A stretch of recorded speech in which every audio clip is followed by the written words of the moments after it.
What we're going to do today is put in a light that is much brighter than this, because this just was not enough. It's really dark in here, so let's replace this. So what I got is this. This might be overkill now, but this is a light that will go over and replace this area here, and it'll give us a lot more illumination within the car. And we're planning to go camping and do things this road trip, so it'll give us a lot of light back here as well, is what I'm hoping, because it goes all the way around. So let's install this.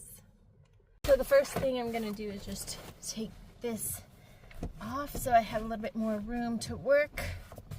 Might need to bring this forward.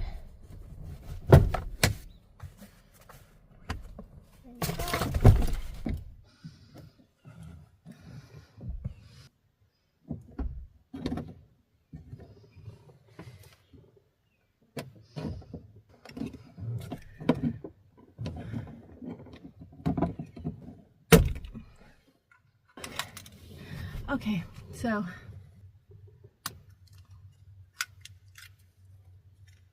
and I brought some paper towel and some alcohol.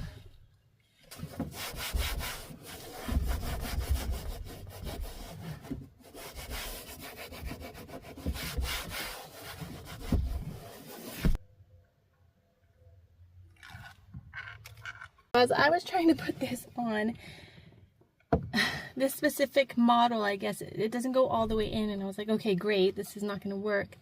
But I opened the door, and I guess that's just as far as it will go in, so it doesn't actually click. It's not like a Ford light. It's just kind of something I got on Amazon. So we're just going to use it like that. I'm going to go ahead and push it in, get on there, and it'll hold for a while. Maybe 30 seconds to a minute or so. That looks pretty good to me. Okay, a lot more light now, and we'll test it out when it gets dark outside. I have the car on now, and I'm hitting the rear light button, and I'm turning it off. All right, looks great. And I didn't know this, but actually this is a touch light. Turn it off.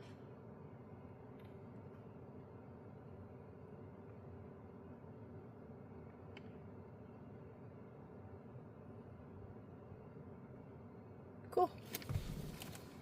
I'm very sweaty because I could not figure out that it did not plug in all the way, and so I was like trying to force it, and I didn't want to break anything, so yeah. And I'm in a closed car, and it is 93 degrees outside, so girl was working hard. But I'm super happy with how it looks. And the adhesion, honestly, is not what's keeping it in place. It's when you actually push it up, I think it's just so it's not shaking around. But it looks really nice.